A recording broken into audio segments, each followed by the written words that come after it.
Organic chemistry chapter number 13।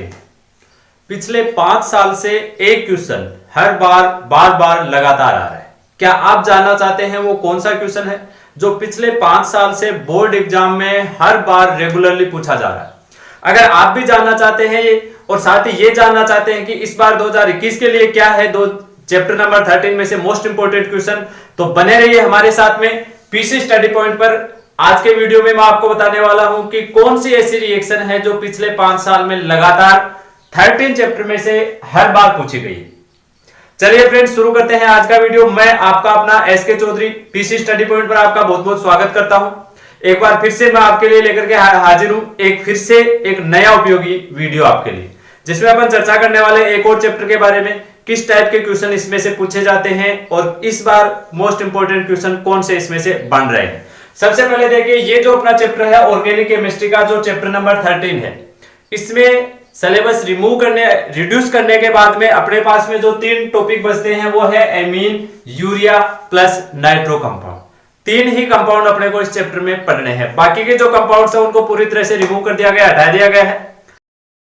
एक ऐसी reaction है जो हर बार बोर्ड के एग्जाम पेपर में पूछी जाती है। हर बार उसको पूछने का तरीका अलग अलग होता है, लेकिन वो रिएक्शन हर बार एग्जाम में पूछी जाती है। वो कौन सी रिएक्शन है वो मैं आपको बताऊंगा, बस आप वीडियो के अंत तक बने रहिए। देखिए, आज अपन जो चर्चा करने वाले हैं 2021 के लिए जो मोस्ट रिएक्शन है चैप्टर नंबर 13 में से। तो चलिए शुरू करते हैं पीसी स्टडी पॉइंट पर आज का वीडियो और देखते हैं 13 चैप्टर में से मोस्ट इंपोर्टेंट क्वेश्चन कौन से बनने वाले। तो चलिए शुरू करते हैं आज का वीडियो। हेलो स्टूडेंट्स, मैं आपका अपना SK Chaudhary PC study point पर एक बार फिर से आपका बहुत बहुत स्वागत है। आज के वीडियो में अपन चर्चा करने वाले हैं जो 13 चैप्टर है उसमें से मोस्ट इंपोर्टेंट पॉइंट्स क्या है। तो उसमें मैंने आपके लिए कुछ 8-10 मोस्ट इंपोर्टेंट क्वेश्चन तैयार किए गए और उसमें से सबसे पहला जो मोस्ट इंपोर्टेंट क्वेश्चन है वो है कार्बाइल अभिक्रिया। इसको एक दूसरे नाम से भी जाना जाता है आइसोसाइनाइड परीक्षण। आइसोसाइनाइड, क्योंकि इस रिएक्शन में जो प्रोडक्ट बनता है वो आइसोसाइनाइड बनता है, इसलिए इसे आइसोसाइनाइड परीक्षण भी कहा जाता है। रिएक्शन पूछने के कितने तरीके हैं, किस प्रकार से पूछी जा सकती है, पिछले 5 साल के पेपर में कितनी बार पूछी गई है।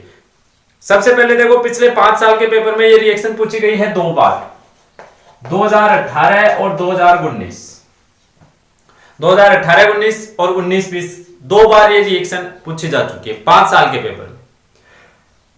पिछले साल के पेपर में ये नहीं आई हुई है, तो इसका मतलब 2021 के लिए मोस्ट इंपोर्टेंट है। सबसे पहले देखिए रिएक्शन पूछने का तरीका। ये क्वेश्चन एग्जामिनर आपको किस तरह से पूछ सकता है। 2 तरीके हैं पूछने के।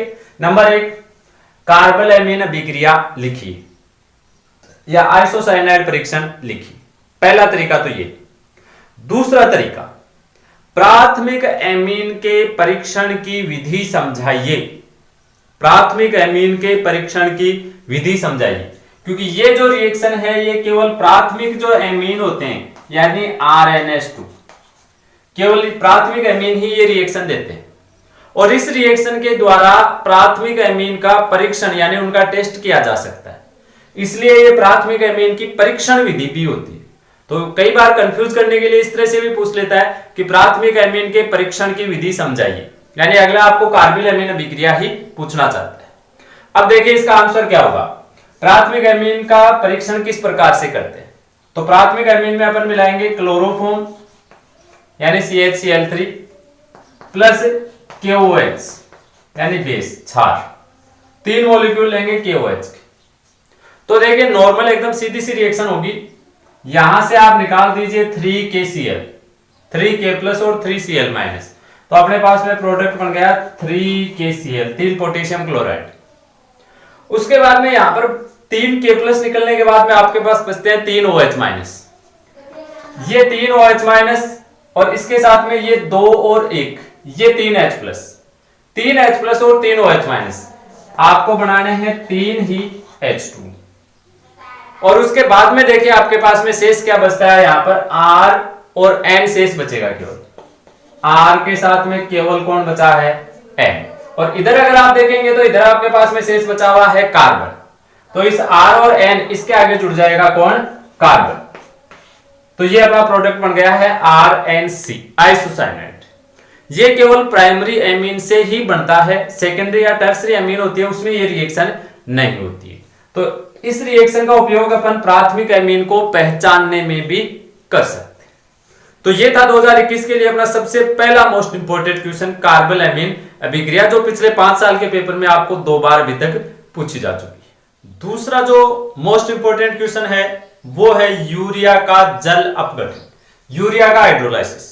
ये भी बहुत ही मोस्ट इंपोर्टेंट क्वेश्चन है। इसमें बनने वाले जो प्रोडक्ट होते हैं वो मीडियम पर डिपेंड करते हैं। तो इसमें क्या है कि जब कई बार अगला एग्जामिनर घुमा करके या अगर आपको कंफ्यूज करने के लिए क्वेश्चन देना चाहिए तो इसमें बहुत ही बढ़िया क्वेश्चन तैयार होता है। यूरिया का हाइड्रोलाइसिस यानी यूरिया का जल अपघटन देखिए किस प्रकार से होता है। यह है यूरिया, देखिए NH2CO NH2, जानते होंगे आप यूरिया, और इसका हाइड्रोलाइसिस यानी जल के साथ रिएक्शन HOH, और ये देखिए इसकी रिएक्शन हो गई, यूरिया का जल अपघटन हो गया। और यूरिया के जल अपघटन से देखिए क्या बना है, NH2 में एक हाइड्रोजन जुड़ गया यानी NH3, और इधर भी एक NH3 यानी 2 मॉलिक्यूल बन गए NH3 के, और एक मॉलिक्यूल ये बन गया है कार्बन डाइऑक्साइड गैस का, प्लस आप लिखेंगे CO2 गैस। अब ये जो हाइड्रोलाइसिस है, जल अपघटन है, ये मीडियम पर यानी माध्यम पर डिपेंड करता है कि आप कौन से माध्यम में कर रहे हैं। जैसे एक बार तो अपन करते हैं अम्लीय माध्यम में, और एक बार रिएक्शन करेंगे अपन क्षारीय माध्यम में। 2 बार देखिए अलग अलग तरीके से रिएक्शन करते हैं, अम्लीय माध्यम में और क्षारीय माध्यम में। प्रोडक्ट दोनों में सेम ही बनने वाले हैं, यहां भी यही बनेगा NH3 प्लस CO2।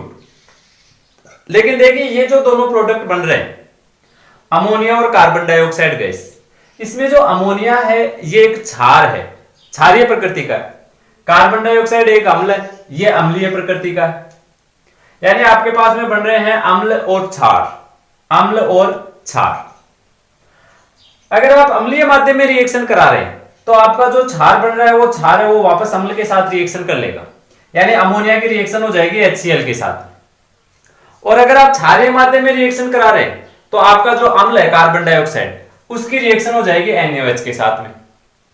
तो देखिए क्या प्रोडक्ट लिखेंगे आप, प्रोडक्ट बनेंगे दोनों में ही, लेकिन बाद में आगे रिएक्शन और हो जाएगी, और वो जो कार्बन डाइऑक्साइड अम्ल है उसकी रिएक्शन इस NaOH क्षार के साथ हो जाएगी, और NaOH और कार्बन डाइऑक्साइड की रिएक्शन से, अम्ल और क्षार की विक्रिया से यहां पर लवण बन जाएगा sodium carbonate Na2CO3 plus H2, ये रिएक्शन होगी।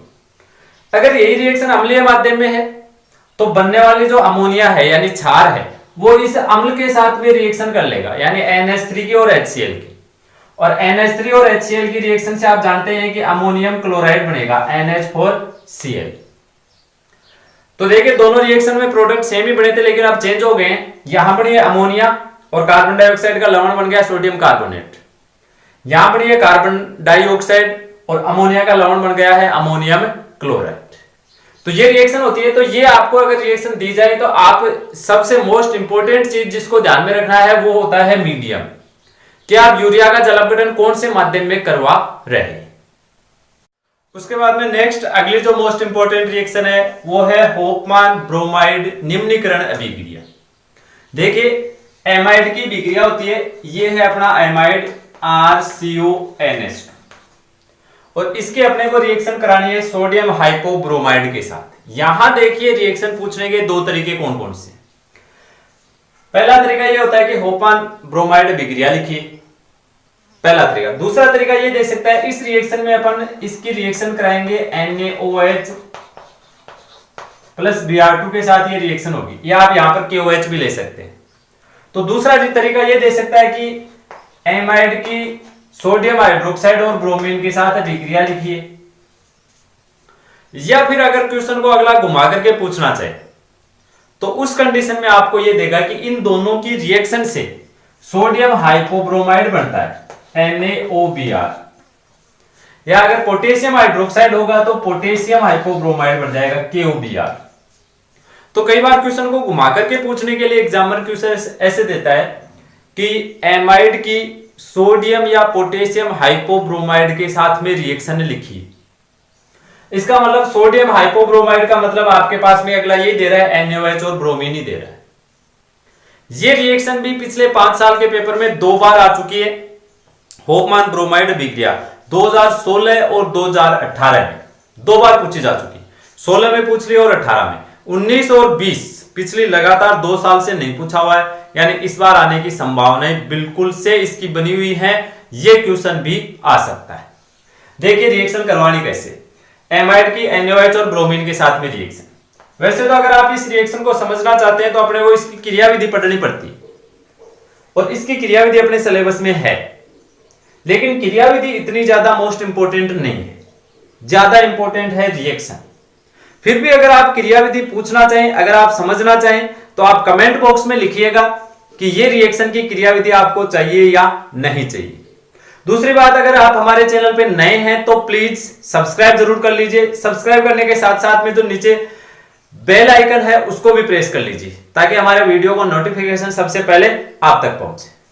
देखिएगा रिएक्शन बिना मैकेनिज्म के आप कैसे याद रखेंगे। बिना मैकेनिज्म के ऐसे याद रखिए, जो सोडियम हाइड्रोक्साइड और ब्रोमीन है वो क्या करेंगे, इस पर अटैक करेंगे, और इस पर अटैक करके इसमें से कार्बन मोनोऑक्साइड गैस को बाहर निकाल देंगे, और CO गैस निकलने के बाद में बचेगा R और NH2। ये आपके पास में बन गया RNH2, प्राथमिक एमीन बन गई। इस रिएक्शन की खासियत, विशेषता, सबसे इंपॉर्टेंट चीज, इसमें एक कार्बन परमाणु कम हो चुका है। अगर आपने 4 कार्बन वाला एमाइड लिया था तो आपके पास में 3 कार्बन वाली एमीन ही बढ़ेगी, एक कार्बन परमाणु कम हो जाएगा, और ये जो कार्बन है ये सोडियम हाइड्रोक्साइड के साथ में सोडियम कार्बोनेट में कन्वर्ट हो जाएगा। ये कन्वर्ट हो जाएगा Na2CO3 में, और जो Br2 है वो कन्वर्ट हो जाएगा NaBr में। ये रिएक्शन होती है हाइपोब्रोमाइड के साथ में, या होपमान ब्रोमाइड अभिक्रिया, या एक कार्बन कम करने वाली रिएक्शन, या हाइड्रोक्साइड और ब्रोमीन के साथ रिएक्शन। रिएक्शन को पूछने के अलग अलग तरीके हैं, बहुत ही मोस्ट इंपॉर्टेंट क्वेश्चन है, इस बार पूछी जा सकती है। तो यह हो गया अपना आज का तीसरा मोस्ट इंपॉर्टेंट क्वेश्चन एमीन में से। उसके बाद में चलते हैं अगला, चौथा जो मोस्ट इंपॉर्टेंट क्वेश्चन है वो कौन सा है। अगला जो मोस्ट इंपॉर्टेंट क्वेश्चन है वो फिर से यूरिया में से है।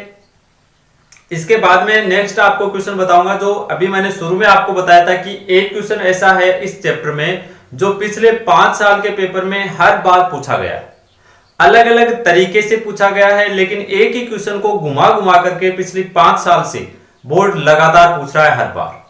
तो नेक्स्ट जो 5वां मोस्ट इंपोर्टेंट क्वेश्चन बनाने वाला हूं आपको, वो होने वाला है बहुत ज्यादा मोस्ट इंपोर्टेंट, क्योंकि वो क्वेश्चन आने की पूरी संभावना इस बार है।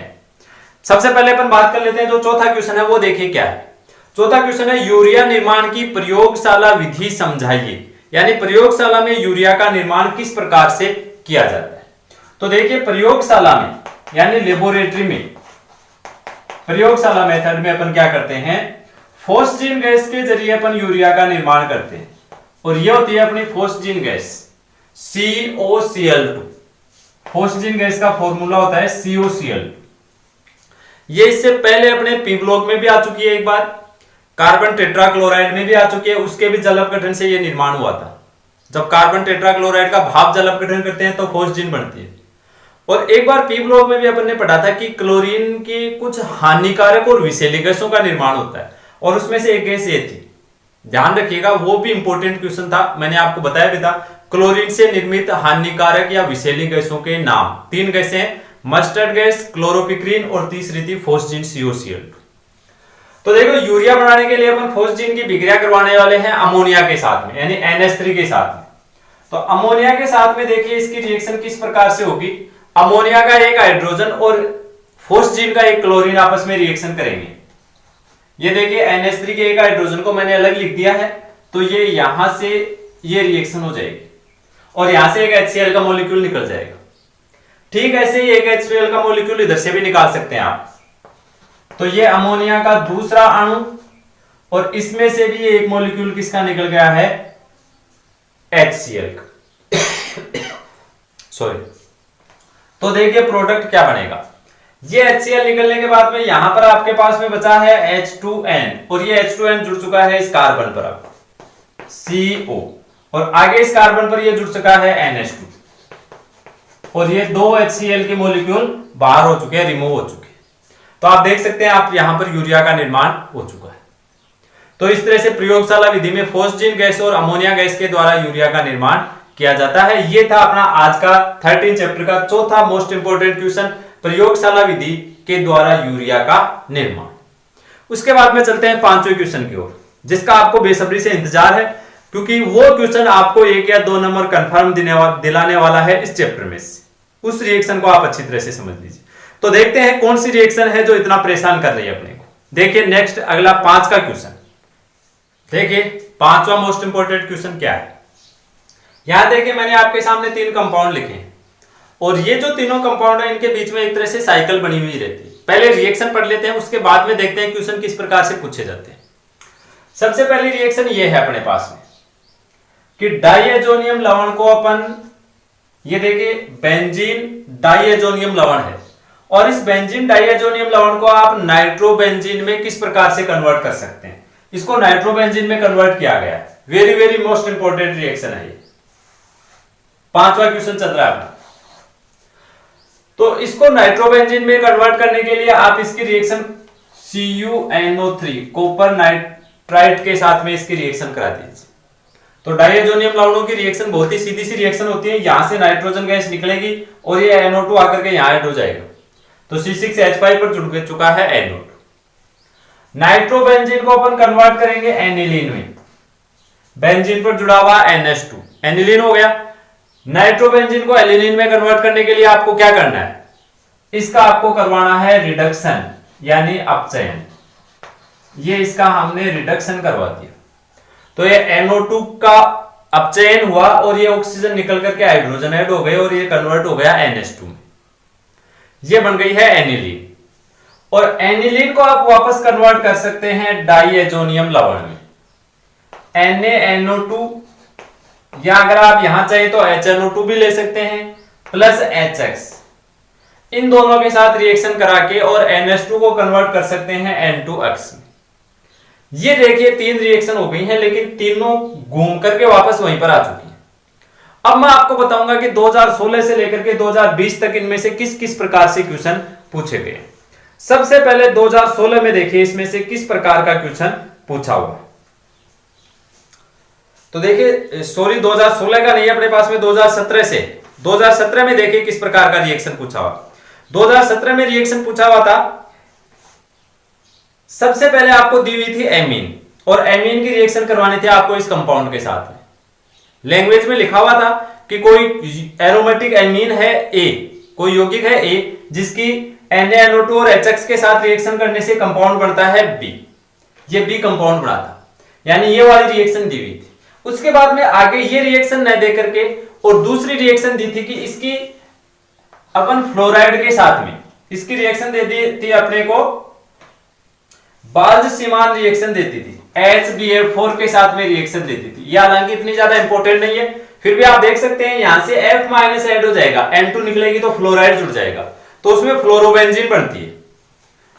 तो एक क्वेश्चन तो ये पूछा हुआ था, यानी ये रिएक्शन 2017 के पेपर में आप देख सकते हैं पूछी हुई।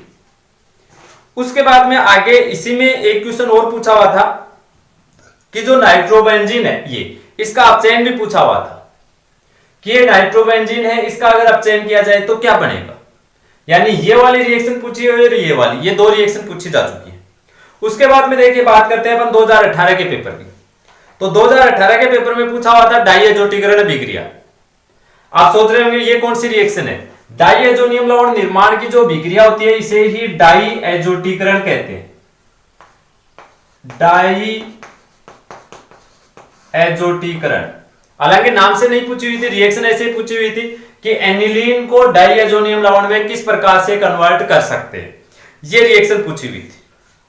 ये रिएक्शन हालांकि अथवा में थी, कार्बिल-एमीन अभिक्रिया के अथवा में आई थी 2018 में, लेकिन ये वाली रिएक्शन पूछी हुई है 2018 में। उसके बाद में आ जाइए देखिए 2019 में देखिए तीनों रिएक्शन पूछी हुई है।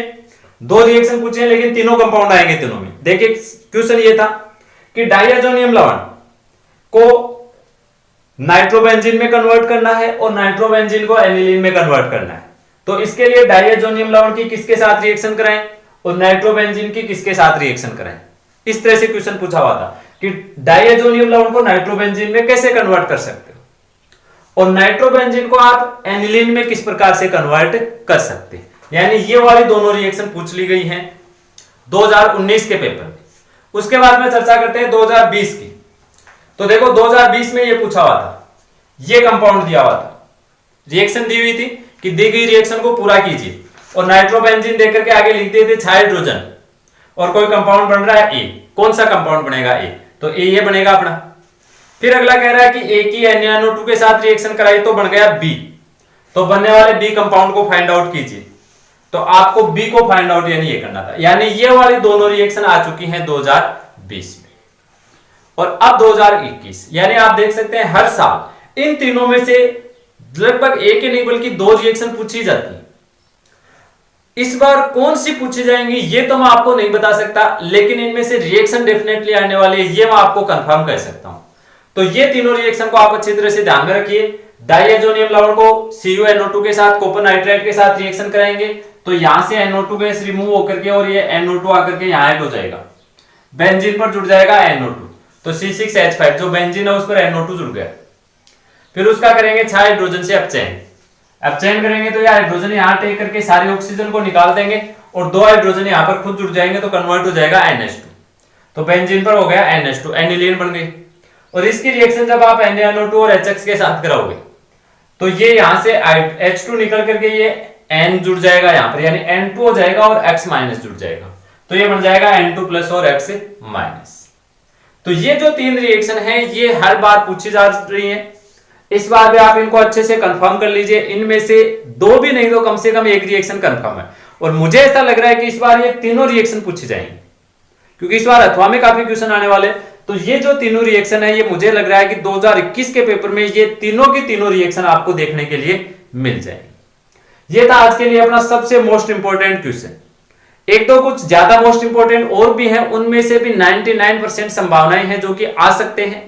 अभी उसके बारे में मैं आपको और बताता हूं। देखते हैं नेक्स्ट जो छठा मोस्ट इंपोर्टेंट क्वेश्चन है, छठी मोस्ट इंपोर्टेंट रिएक्शन है वो कौन सी है। अगला जो मोस्ट इंपोर्टेंट क्वेश्चन है वो है यूरिया का अनुनाद या अनुनाद से पूछे जाने वाला क्वेश्चन। अनुनाद में से और दूसरे प्रकार से कैसे क्वेश्चन पूछ सकता है वो मैं बताऊंगा आपको अनुनाद कंप्लीट होने के बाद में। सबसे पहले देखिए जो यूरिया का अनुनाद है इसका क्वेश्चन आ चुका है 2018 में।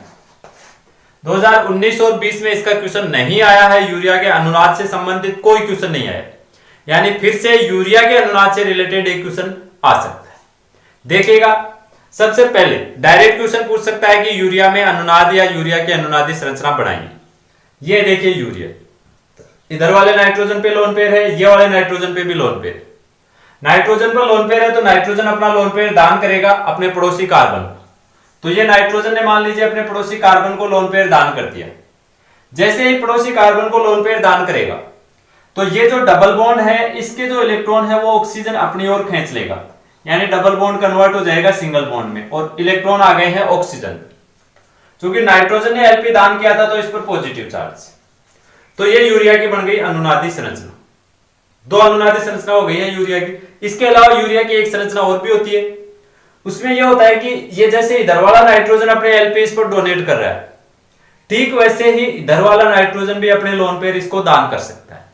यानी ये डबल बॉन्ड इधर ना आकर के हो सकता है कि इधर आ जाए इस प्रकार से, ये नाइट्रोजन पे प्लस और ऑक्सीजन पर माइनस।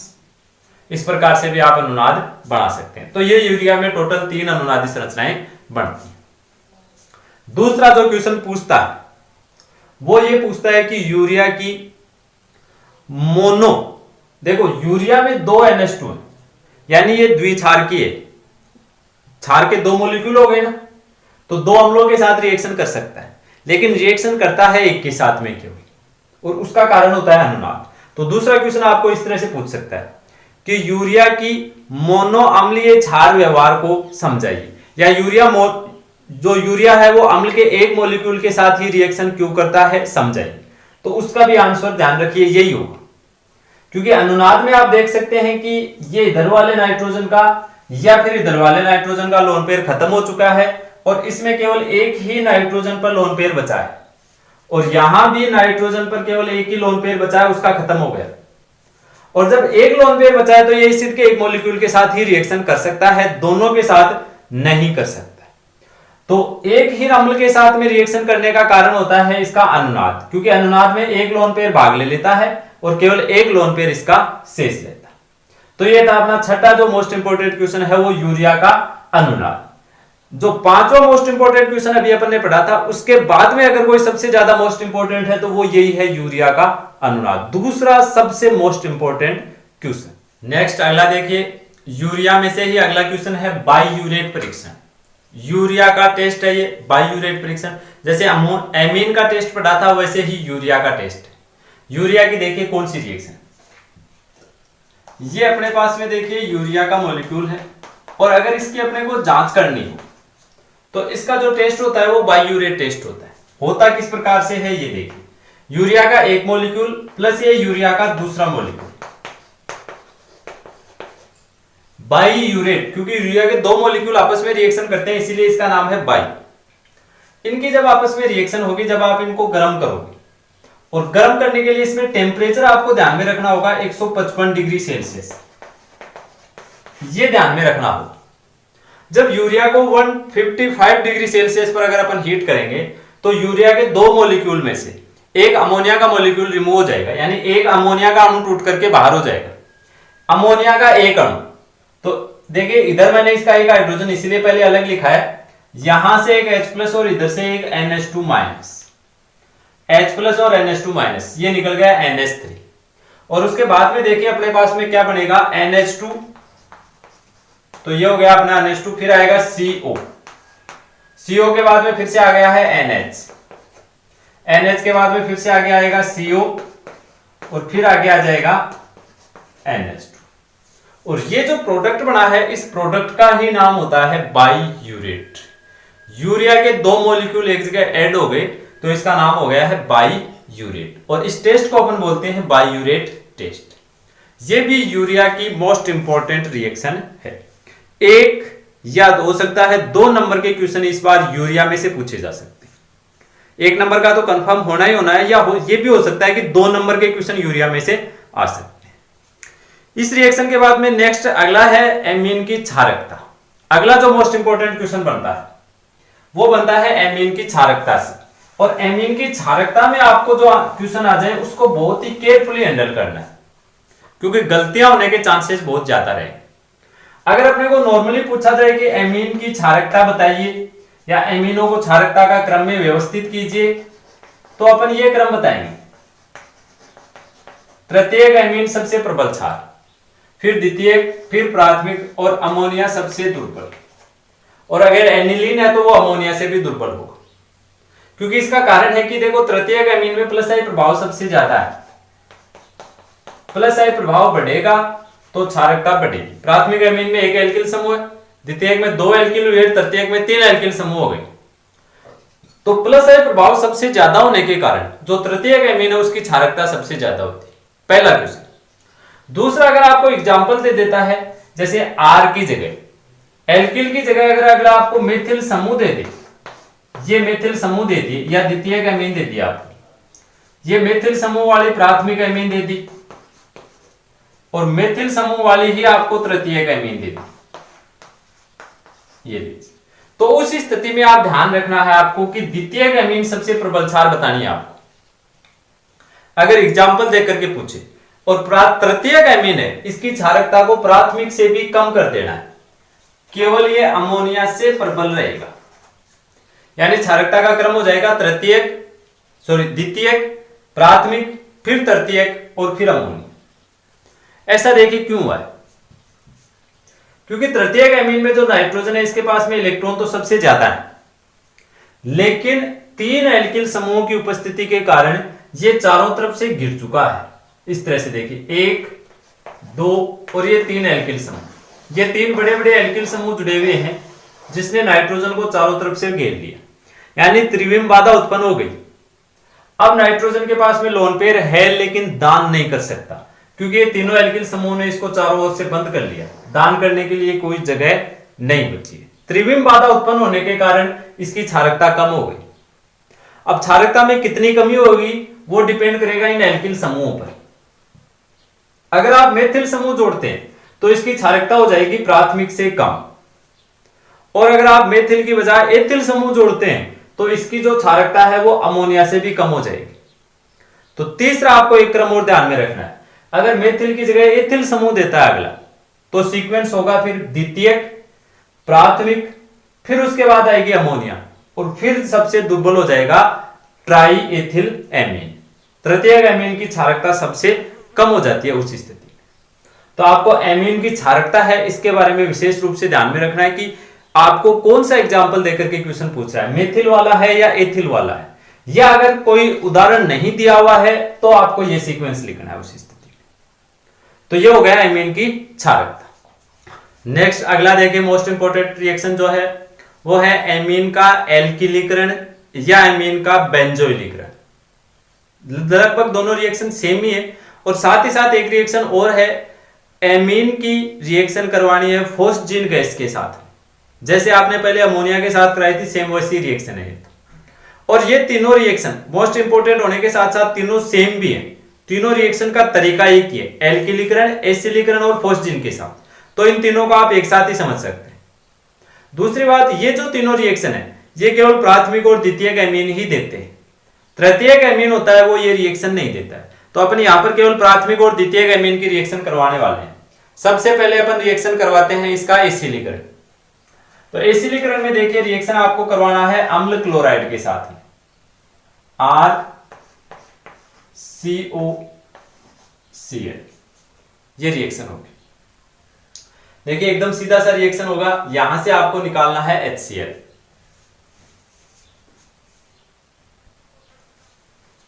तो देखिए यहां से जैसे ही आप HCl का मॉलिक्यूल रिमूव करते हो, ये HCl निकाला आपने, तो अपने पास में ये प्रोडक्ट बन जाएगा। देखिए RNH, तो ये रहा अपना RNH, फिर आगे आ जाएगा COR, ये वाली रिएक्शन हो जाएगी। ये देखो एमीन की सीधी सी रिएक्शन होगी। देखिए प्रोडक्ट क्या बना है अपने पास में, ये बना है RCONH, एमाइड का समूह है।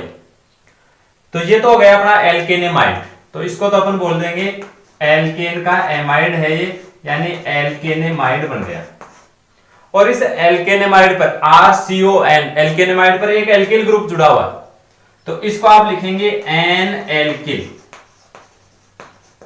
क्योंकि एन पर जुड़ा हुआ है इसलिए इसको अपन एन एल्किल बोलेंगे।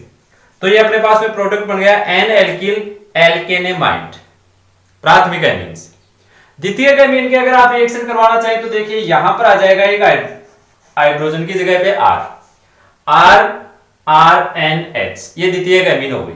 तो उसमें देखिए प्रोडक्ट में भी ये जो हाइड्रोजन है इसकी जगह पर आपके पास में आ जाएगा R, और ये प्रोडक्ट बन जाएगा। सेम ही रिएक्शन हो जाएगी, आपको यहां से HCl निकालना है। और अब आप ये भी समझ गए होंगे कि तृतीयक एमीन की रिएक्शन क्यों नहीं होती है, क्योंकि तृतीयक एमीन में यहां पर हाइड्रोजन नहीं होता है, इसलिए रिएक्शन भी नहीं होती है। और ये देखिए जो प्रोडक्ट बना है उसका नाम होगा NN डाइएल्किल आ जाएगा इस बार। तो यहां पर आप लिख देंगे NN डाइएल्किल, और ये अपना एल्केनेमाइड। तो ये हो गई एसिलीकरण रिएक्शन। उसके बाद में नेक्स्ट रिएक्शन आती है बेंजोइलीकरण। तो उसमें यहां पर ये जो R है इसकी जगह पर अपन बेंजोइल क्लोराइड के साथ में इसकी रिएक्शन करवाते हैं। ये बेंजोइल क्लोराइड ले लिए, बाकी रिएक्शन का तरीका सेम टू सेम वही रहने वाला है। आपको वही यहां से HCl निकालना है, तो इस R की जगह पर मैं जोड़ देता हूं बेंजीन, यानी ये प्रोडक्ट बनने वाला है। ये RN और इसके आगे जुड़ जाएगा CO, तो ये N के आगे जुड़ गया है CO। नाम देखिए होगा NN डाइएल्किल, और ये एमाइड है लेकिन ये बेंजेनेमाइड बन गया इस बार। तो इसका नाम लिखेंगे NN डाइएल्किल बेंजेनेमाइड, NN डाइएल्किल बेंजेनेमाइड। प्राथमिक एमीन की रिएक्शन भी सेम ही करवानी है, उसमें एक R की जगह H आ जाएगा, तो उसको आप बोल देंगे N एल्किल बेंजेनेमाइड, ये रिएक्शन हो जाएगी। और उसके बाद में आज का सबसे लास्ट क्वेश्चन, और वो है एमीन की फोस्जीन गैस के साथ में रिएक्शन। वो भी सेम ऐसी ही होती है। देखिएगा RNH2 और इसकी रिएक्शन COCl2 के साथ, ये COCl2 और ये RNH2। चूंकि दो क्लोरीन है इसलिए मैंने एमीन के भी दो मॉलिक्यूल ले लिए। रिएक्शन का तरीका वही है, एमीन का हाइड्रोजन और फोस्जीन का क्लोरीन, HCl निकाल देना यहां से भी और यहां से भी। ये रिएक्शन हो चुकी है कंप्लीट, यानी दोनों रिएक्शन ये बिल्कुल सेम टू सेम है, एसिलीकरण, बेंजोइलीकरण और फोस्जीन के साथ। प्रोडक्ट देखो बढ़ेगा RNH और उसके आगे आ जाएगा CO, फिर आगे आ जाएगा NH और फिर आ जाएगा R, ये रिएक्शन हो जाएगी। तो ये देखिए आपके यूरिया में मिलता जुलता प्रोडक्ट बना है, दो एल्काइल ग्रुप और जुड़े हुए, तो नाम रख देंगे डाई एल्किल और ये यूरिया, यानी नाम होगा डाई एल्किल यूरिया। तो इसको आप डाई एल्किल यूरिया भी बोल सकते हैं। अपन ने देखा था यहां पर अमोनिया अगर लेते हैं तो यूरिया ही बनती है, ये रिएक्शन भी अपन पहले पढ़ चुके। तो ये थे जो 13 चैप्टर है उसमें से कुछ मोस्ट इंपोर्टेंट क्वेश्चन। इसमें से आपको ज्यादा से ज्यादा क्वेश्चन बोर्ड के पेपर में देखने के लिए मिल जाएंगे, तो इनको बढ़िया तरीके से आप तैयार कर लीजिए। अगर आपको कोई क्वेश्चन है, कोई प्रॉब्लम है, कोई क्यूरी है, तो वो आप कमेंट बॉक्स में जाकर के हमसे पूछ सकते हैं। वीडियो अच्छा लगे तो एक लाइक जरूर कर दीजिएगा। अगर कोई कैंडिडेट नया है, अगर आज ही हमारे चैनल पे आया है, तो प्लीज सब्सक्राइब जरूर कर दीजिएगा। आज के वीडियो में बस इतना ही, जल्दी ही मिलेंगे एक नए चैप्टर के मोस्ट इंपोर्टेंट क्वेश्चन के साथ में। तब तक जय हिंद, जय भारत।